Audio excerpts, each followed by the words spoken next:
Cristiano, let me start just by asking you, why are you doing this interview with me? Because I think it's the time to say something, and because I like you. As simple as that. Well, don't say that in public.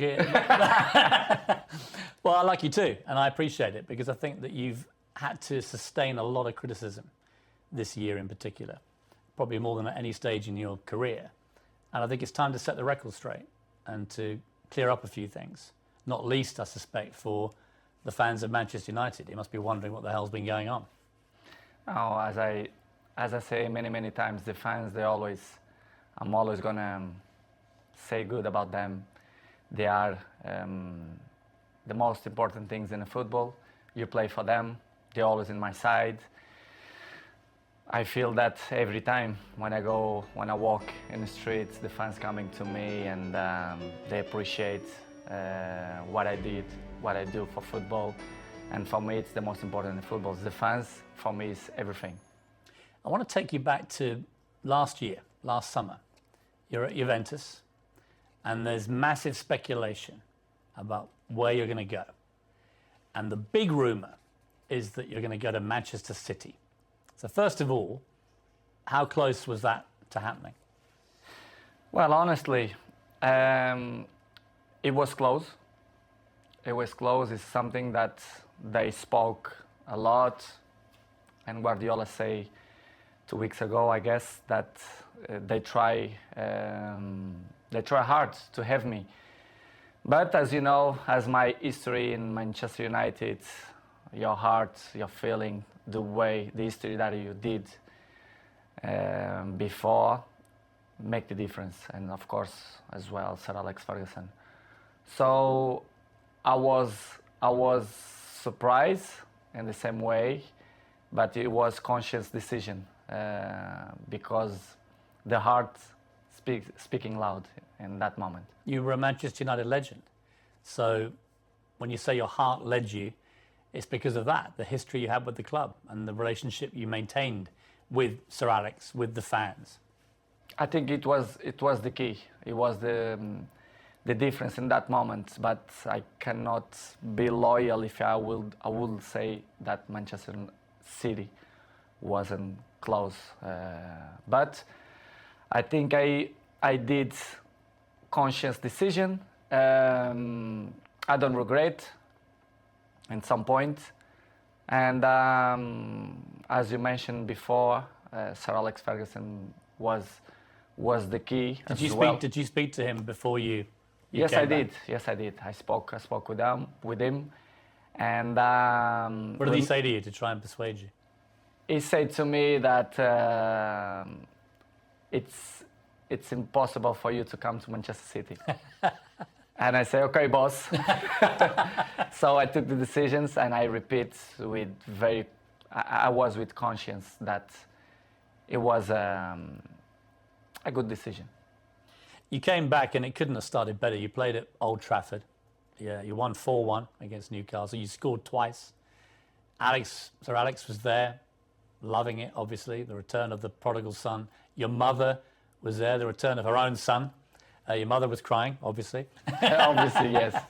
But what a comeback. How did that feel that day when you came off the pitch? Well, that feeling was amazing, but not only the day of the game. I felt before the week before that everything changed. The world speak about me, Cristiano, back home, back where they belong. So it was a special moment to be back to Manchester United, to perform for our fans, and of course to score 2 goals was the best welcome that I received in Old Trafford. It was a memorable day and unbelievable day too. The Viva Ronaldo chant went up. Yes, Viva Ronaldo. You like hearing that? Be back, of course I did. Yeah. As I told you before, the fans for me, they are everything. 2 things happened, I think, within 24 hours of you re-signing for United. One, you broke the all-time record for shirt sales in 24 hours. You actually beat a guy called Messi at PSG. You must have been happy about that. Of course I do. As you know, I don't follow the records. The records follow me. So It's good. Another one in my book. And the other one was the Manchester United tweet announcing that you were rejoining the club. Was the most tweeted or most liked tweet, I think, in Twitter history. It's good, as I told you before. It was a good moment. Nobody expect, because things change around, in my opinion, in 72 hours, which is you plan, or they spoke, not only Manchester City but other clubs too, spoke about your name, that you will change Juventus for another club. But Manchester United wasn't there, wasn't in that pot of that teams, but surprised everybody, even me, to be honest. After a few weeks, things weren't going well at Manchester United. The club just wasn't firing. And in the end, Ole Gunnar Solskjaer, the manager, got sacked. And that's within like 2 months of you coming back. What were you feeling about what was going on at United? And what did you feel generally about the club itself and the state that the club was in compared to when you'd been there before? Piers, to be honest, when I signed for Manchester United, I thought everything was changed, because it's 13 years that I changed. I was in Real Madrid 9 years and 3 in Juventus. And when I arrived, I thought everything will be different, you know, the technology, the infrastructures and everything. But I was surprised in a bad way, let's say in that way, because I saw everything was the same. And Manchester, it wasn't in that moment that, as you mentioned, that Oli was sacked. Michael Carrick, he assumed the job for two games, Villarreal and Chelsea away, and everything was so fast, but surprised me a lot. Instability in the club. Everything was kind of the same that I Hadn't moved on. No, they stop on the clock, in my opinion, which is something that surprised me. I didn't expect. And slowly they start to change, even the windows, the new players, and was tough. It was tough for me because I didn't expect that. And because when you were there before, if Manchester United wanted a player under Sir Alex Ferguson, they normally got their man.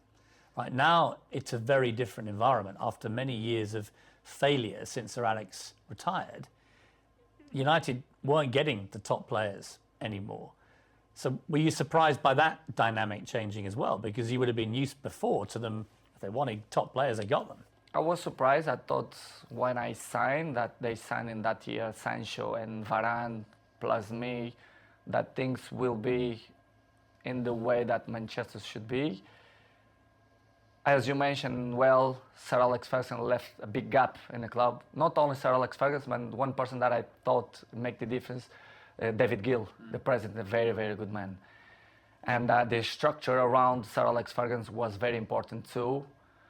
I knew that Manchester United wasn't the same, but I don't see that it was so big gap, so big things that go through by the last 10 years.